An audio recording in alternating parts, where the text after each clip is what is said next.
Hello, welcome to Focus. जो right wing powers होती हैं उनकी शक्ति जब बढ़ने लगती है तो कुछ ऐसा गुमान उन्हें हो जाता है कि वो इंडिस्ट्रक्टिबल है, वो नष्ट नहीं किए जा सकते। चाहे कुछ हो जाए, कैसी भी विनाश की हवाएं चल रही हों, वो सब साफ कर देंगे, ताकत से साफ कर देंगे, बल के प्रयोग से साफ कर देंगे। और ये गलतफहमी बहुत सी ताकतों को, बहुत सी सरकारों को ले डूबती है। हम अपने वीडियोस में, हाल ही के वीडियोस में, हमारे भारतीय उपमहाद्वीप की जो घटनाएं हैं उन पर जिक्र करते रहे हैं। किस तरह से सत्ता परिवर्तन हुए हैं, एक बहुत बड़े जन आंदोलन के तहत हुए हैं। श्रीलंका में हमने देखा, बांग्लादेश में हमने देखा। बांग्लादेश की जो नायक थी, लीडर, वो तो भारत में ही छिपी हुई है। अभी अभी बिल्कुल ही हाल में हमने नेपाल में देखा। और यही बादल, खतरे के बादल, हमारे अपने देश में, हमारी नॉर्दर्न टेरिटरीज में हो रहे हैं। लद्दाख में, लद्दाख में अभी एक ही दिन पहले भारतीय जनता पार्टी का जो दफ्तर था लेह में, उसे विद्यार्थियों ने जला दिया। बहुत जोर का जन आंदोलन हुआ, कुछ लोग मारे गए और बहुत से घायल हुए। और ये क्यों हो रहा है कि उनकी जो उनकी जो अपनी मांग है, अपनी जो उनकी इच्छाएं हैं, उनको दबाया जा रहा है, उनको उनकी बातों को सुना नहीं जा रहा है। जब सेक्शन 370 कॉन्स्टिट्यूशन का जब उसको रद्द किया गया, लद्दाख को एक यूनियन टेरिटरी बना लिया गया था, जस्ट लाइक कश्मीर, तो प्रॉमिस ये किया गया था कि जल्दी ही स्टेटहुड दिया जाएगा और लद्दाख को भी दिया जाएगा। और ये एजिटेशन कई साल से चल रहा है और बहुत जोर पकड़ गया है। इसके नेता हैं सोनम वांगचुक। वो कई दिन से स्ट्राइक पर बैठे हैं, हंगर स्ट्राइक, और कोई इनकी बात सुन नहीं रहा था। क्योंकि राइट विंग जो शक्तियां होती हैं, खासतौर पर हमारे यहाँ वैसे बहुत हैं आजकल, मोदी जी के नेतृत्व में, उनको ये गलतफहमी रहती है कि वो कोई भी चीज़ होगी उसे, उसके जो दरी है उसके अंडर डाल देंगे, जैसे इंग्लिश में कहा जाता है, स्वीप अंडर द कार्पेट। पर नहीं, वो खतरे को पहचान ही नहीं पाते। और सबसे बड़ा चार्ज ये लगाना शुरू हुआ जब राहुल गांधी के ऊपर भी अमित शाह साहब ने लगाया कि ये तो बिल्कुल नेपाल जैसी क्रांति की बात कर रहे हैं। अरे ये जन क्रांति बहुत बड़े स्केल पे होने के चांसेस हो रहे हैं, बिकॉज आप सुन नहीं रहे हैं। बीजेपी अंधी और बहरी दोनों हो गई है। हम कई वीडियो इस पे कर चुके हैं। इस वक्त हमारे देश में सोनम वांगचुक को अगर कुछ हो गया तो ये उबाल सारे हिंदुस्तान में फैलेगा। ये समझदार लोग बिल्कुल समझ रहे हैं। पर ये सरकार बहरी हो चुकी है। दूसरी चीजें देखिए, बहुत सारे हमारे जो युवक, यूनिवर्सिटीज के स्टूडेंट्स, एक्टिविस्ट थे, उनको गिरफ्तार करके इस सरकार ने जाने कब से डाल रखा है जेल में। और उसके बारे में बहुत से लोग, पब्लिक फिगर्स, बोल रहे हैं अब, लेकिन ये सरकार नहीं समझ रही। इसमें खास तौर पर उमर खालिद, जो पिछले 5-6 साल से जेल में है, बिल्कुल फिल्म सी चार्ज ही नहीं है कि ये सत्ता पलटने की बातें कर रहे थे, कोई ऐसी चीज नहीं थी। दिन दहाड़े उसको जेल में डाल दिया गया है एक तरह से। Why am I using such harsh words, दिन दहाड़े? बिकॉज ये ज्यादती है और ये आक्रोश पैदा कर रहा है। इसी तरह से शर्जील इमान को डाल रखा है। ज्यादातर वो लोग मुसलमान लोग हैं जिन्हें ये इस तरह से डाल देते हैं। अब इसके खिलाफ बहुत जोर से जो दूसरे एक्टिविस्ट हैं वो बोलने शुरू हो गए हैं। और ये जो, जरा मैं बताता हूँ आपको। अब देखिए, अभी हाल ही में एसोसिएशन फॉर सिविल राइट्स के एक फंक्शन में दिल्ली में दो बड़ी हस्तियों ने भाग लिया। एक प्रकाश राज, द एक्टर, खुल के बोले, वो उनकी थोड़ा सा टुकड़ा उनकी स्पीच का सुनिए। हिंदी नहीं आता यार, क्या करूं?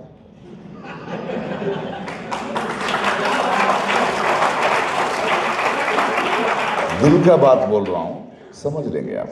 You don't have to tell people who I am. People know me, people know Modi too.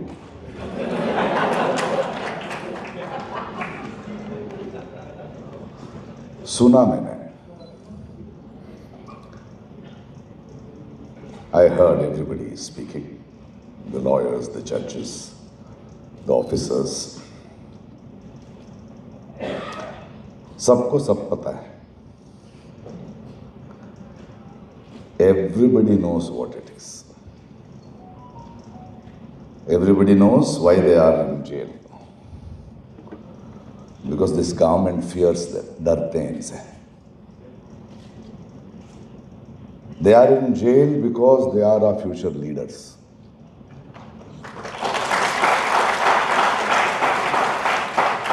They are the young boys. पढ़े लिखे हैं. This government is afraid of them. And yes, they are Muslims. और दूसरे, प्रकाश राज को तो आपने सुन लिया, पर दूसरे बहुत बड़े एक्टिविस्ट वो हैं कन्नन गोपीनाथन. कन्नन गोपीनाथन एक आईएएस अधिकारी थे, कलेक्टर थे. वो सरकार की जो ये तानाशाही प्रवृत्ति थी उसके खिलाफ उन्होंने, उससे नाखुश होकर उन्होंने त्याग पत्र दे दिया. 5-6 साल हो गए, अभी तक उनका त्याग पत्र एक्सेप्ट नहीं किया गया है, पर उन्होंने जॉब छोड़ दी. उन्होंने कह दिया कि आपको तनख्वाह देनी है नहीं देनी है कोई फर्क नहीं पड़ता, मैं नहीं आऊँगा वापस ऐसी इस तरह की सरकार के नीचे काम करने के लिए. मैं जनता में जाऊँगा, पब्लिक में जाऊँगा, आवाज़ उठाऊँगा, और वो उठा रहे हैं. उनकी भी स्पीच का एक छोटा टुकड़ा सुनिए. अभी जो है स्टेट पावरफुल रहेगा, तुम चुप रहोगे और सवाल पूछोगे तो अंदर डाला जाएगा. मेरे ऊपर भी 2 एफआईआर है. एक तो shame on you prime minister tweet करने पे एफआईआर है, तो वापस ना ज्वाइन करने के लिए भी एक एफआईआर है. मैं पूछ रहा था क्या पकड़ के कलेक्टर पे कुछ भी बिठाओगे क्या? मैं जुडिशरी नहीं जाऊंगा, कोर्ट नहीं जाऊंगा. कोई है कि पुलिस का थप्पड़ से डर नहीं लगता साहब, जस्टिस के लेक्चर से लगता है. मेरे देश के लोग तो रैंडमली पकड़ के अंदर डालने का पावर क्यों मेरे पास होना चाहिए? लड़ रहे थे किसी बात के लिए, पूरा उनकी मांग ही अलग कर देते हैं. वो बोलते हैं कि हमें बस केस वापस ले लो, बस इतना काफी है. सीए एनआरसी के वक्त कई सारे मंच मैं और उमर शेयर किए हैं या फिर कहीं से साथ में बात किए हैं. मुझे नहीं लगता जो मैं बोलता था और वो बोलते थे उसमें कुछ ज़्यादा फ़र्क था.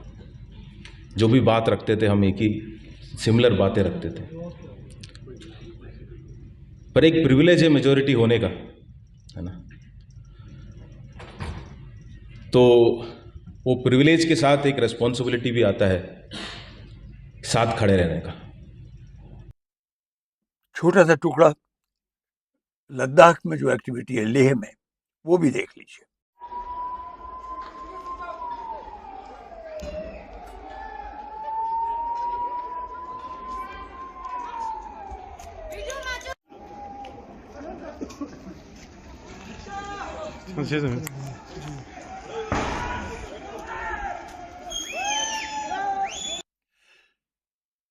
ये सरकार, जैसा मैंने शुरू में कहा, कंबल सिर पर लेकर सो रही है.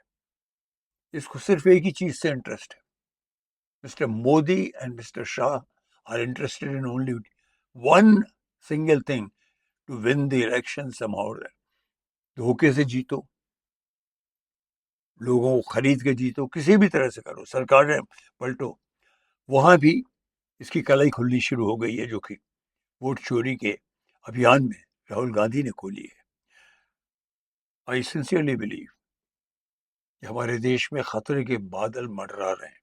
अभी वो छोटे छोटे हैं, जल्दी ही वो स्थिति आने वाली है कि situation will be out of control, काबू से बाहर हो जाएगी. ये बादल गहरे काले बादल बनेंगे, और जो कुछ हमने अपनी सरहदों पर देखा है दूसरे देशों के साथ, उसके हमारे देश के अंदर होने के पूरे चांसेस हैं. Frankly, I have come to believe कि BJP can not even understand how to rule, they can only miss rule.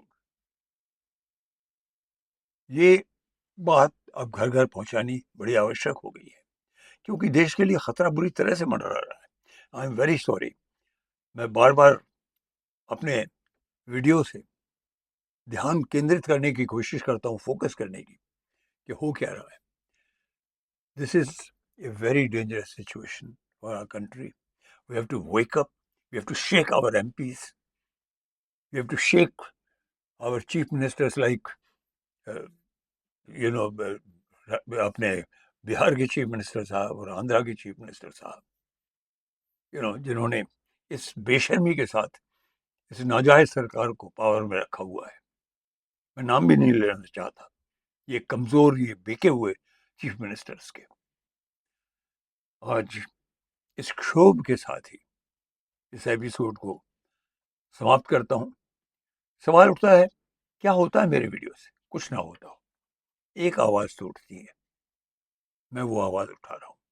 हो सकता है 4 लोग, 5 लोग, 6 लोग ही देखें, और ये नहीं लगना चाहिए इन तानाशाही प्रवृत्ति वाली शक्तियों को, सरकारों को, कि सब सह लेंगे। लोग नहीं सहेंगे, आवाज उठेगी।